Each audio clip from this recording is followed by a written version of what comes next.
जैसे कि पता है कि जब आपके ऊपर कोई एफआईआर होती है वो 498 ए की, यानी कि पति, सास, ससुर या आपके भाई यानी देवर खिलाफ, तो उस एफआईआर को यानी कि जो 498 जो क्रुएल्टी का है, वो जो आईपीसी की जो धारा है उसको कैसे सेट असाइड करना है, वो आज हम लोग इस इंपॉर्टेंट वीडियो में डिस्कस करेंगे। क्योंकि हाल ही में सुप्रीम कोर्ट का एक लेटेस्ट जजमेंट है जिसमें जो एक एप्लेंट है जो ये बताता है कि वो जहां अमेरिका में जॉब करता है वो वहां से 9 से 10 साल रहता है और उसको कंट्री न छोड़ने का आदेश आता है, तो उसके लिए वो एक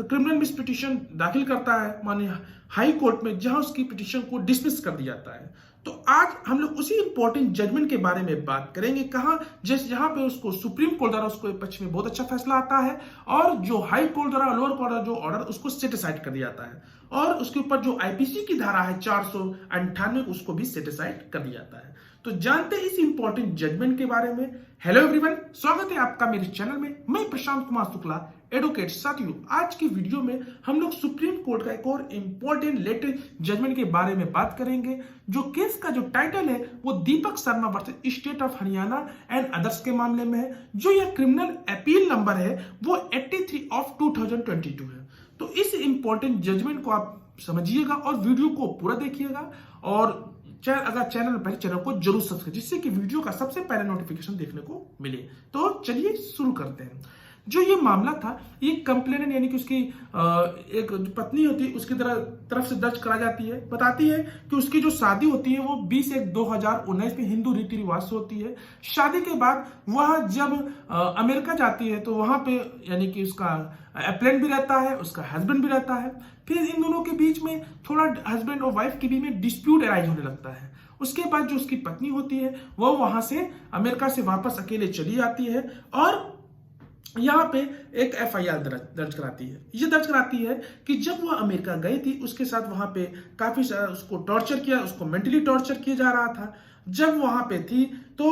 उसका जो हस्बैंड था, जो कि उसको शादी से पहले बताया गया था कि वो एक वेजिटेरियन है, वो स्मोकिंग नहीं करता है, अल्कोहलिक नहीं है, लेकिन उसका जो पति है उसको बहुत बुरी तरह उसको टॉर्चर कर रहा है और जो खाने का जो सामान होता है जो फ्रिज में रखते हैं उसमें नॉन वेजिटेरियन खाना भी आकर उसको स्टोर में रखता है और उसको मेंटली फिजिकली उसको टॉर्चर किया जा रहा है। और उसका जो हस्बैंड है वो स्मोकिंग है, अल्कोहलिक है और इस तरह उसको बहुत ज्यादा उसको दिक्कत हो रही है। फिर इसके बाद जब उसके जो सास ससुर होते हैं वो उसको जब इनको बात पता चलता है तो उसकी प्रॉब्लम को सॉल्व करने वहां आते हैं, लेकिन वो लोग भी अब कंप्लेनेंट के साथ यानी कि उसकी जो पत्नी होती है उसके साथ हैरेसमेंट करने लगते हैं और उसको टॉर्चर करने लगते हैं, उसको ताना मारने लगते हैं। कि ये बताते हैं कि उसकी जो पहली बहू थी उन्होंने उस समय शादी के समय उन्होंने 70 तोला सोना वो शादी के समय लाई थी और वो इस प्रकार के जो डॉरी जो कि उसके पिता ने, कंप्लेनेंट के पिता ने शादी के समय खर्च की थी जो कि 23 लाख था और वो इस दहेज से वो सेटिस्फाई नहीं है और यहाँ तक कि वो उसको वहां जाते हैं अमेरिका में, उसको टॉर्चर करते हैं। उसके बाद जिसके कारण वो कंप्लेनेंट वहां से अमेरिका से वापस चली आती है। कुछ दिन बाद उसके सास ससुर भी चले आते हैं, लेकिन जब उसके हस्बैंड और उसके ससुर से वो कांटेक्ट करना चाह रही होती है, वो उनके अपार्टमेंट में जा रही होती है जो कि फरीदाबाद में है, लेकिन उसके सास ससुर इसको अपार्टमेंट में घुसने नहीं देते, उसके हस्बैंड उसको आने नहीं देते, यह कहते हुए कि क्योंकि उनकी डिमांड, उनकी जो दहेज की जो मांग की थी वो उससे सेटिस्फाई नहीं है। जिसके कारण जो कंप्लेनेंट है उन्होंने हस्बैंड के खिलाफ, सास ससुर के खिलाफ और उसके जो भाई के खिलाफ एक एफआईआर दर्ज कराती है। साथ ही साथ ये भी कहती है कि उसने जो उसकी ज्वेलरी है वो भी उन्होंने रख लिया। तो इस तरह की एक एफआईआर दर्ज होती है। अब जो कोर्ट के समय किन बिंदुओं पे इंपॉर्टेंट बात हुई वो जानते हैं। यानी कि जो एप्लेंट के जो काउंसिल थे वो कोर्ट के समय यह बात रखी कि पूरी कंप्लेन में एप्लेंट के खिलाफ कोई भी स्पेसिफिक एलिगेशंस नहीं है। दूसरी चीज ये भी आरोप लगाते हैं कि एप्लेंट के खिलाफ कोई स्पेसिफिक एलिगेशन के साथ ऐसा कोई एलिगेशंस नहीं है, बस यह आरोप है कि उसकी सास और भाई ने सभी सोने के सामान उनके पास है, जबकि कंप्लेनेंट अमेरिका गए तब से यह घटना उसके भाई को बताई और उसका भाई यानी एप्लेंट ने कोई भी रिस्पॉन्स नहीं दिया। ये एक इंपॉर्टेंट बात निकल के आती है। और काउंसिल ने यह भी तर्क दिया, कंप्लेंट ने आरोप अप्लेंट के खिलाफ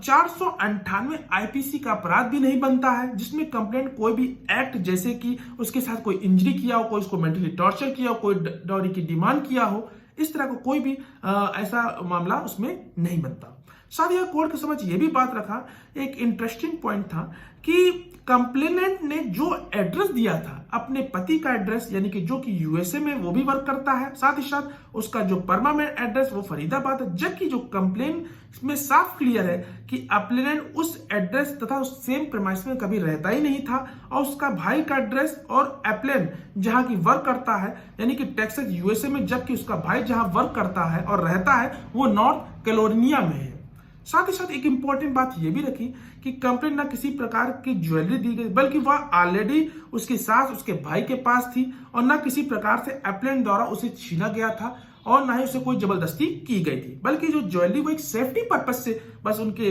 यानी कि उसकी माँ और उसके भाई के पास रखी थी। तो इससे यह प्रूफ नहीं होता कि जो 498 का जो क्रूएल्टी हुए अपराध वो कंप्लेनेंट के साथ हुआ है। इन बातों को वो कोर्ट की समझ जो अप्लेनेंट के जो काउंसिल थे कोर्ट की समझ रखते हैं। फिर कोर्ट इन वो को ऑब्जर्वेशन करते हुए जो एक ये कंक्लूजन निकालता है और ये ऑर्डर पास करता है कि जो हाई कोर्ट ने जो ऑर्डर पास किया है कि उसको कंट्री ना छोड़ने का, जो उसकी पिटीशन को जो डिसमिस कर दे, उस ऑर्डर में उसको सेटिस्फाइड कर देता है, लोअर कोर्ट के ऑर्डर को सेटिस्फाइड कर देता है, और इसकी जो अपील है वो उसको अलाउ कर देता है। तो ये एक इंपॉर्टेंट जजमेंट जो कि हाल ही में आया। इस इंपॉर्टेंट जजमेंट एक इंपॉर्टेंट बात ये भी कही गई, जो 498 का जो अपराध होता है आईपीसी का, वो उसमें ये जरूरी नहीं है कि उसमें ज्वेलरी, अगर आपकी ज्वेलरी या कोई सोने की चीज अगर आपकी मदर या आपके भाई पास है, तो ये प्रूफ नहीं करता कि वो 498 की जो एक मीनिंग है क्रूएल्टी, वो एक सही मीनिंग को दर्शाए। तो ये एक इंपॉर्टेंट चीज थी हाल ही में जो कि सुप्रीम कोर्ट का एक लेटेस्ट जजमेंट आया है। अगर आपके मन में कोई भी क्वेरी है तो दिए गए कमेंट बॉक्स में जरूर पूछिएगा, और वीडियो और ज़्यादा लोगों को शेयर कीजिएगा, लाइक कीजिएगा, और भी कोई डाउट हो तो हमसे कॉल से भी बात कर सकते हैं। अगर वीडियो आपको अच्छा लगा, तब तक के लिए मिलते हैं नेक्स्ट वीडियो में, तब तक के लिए धन्यवाद।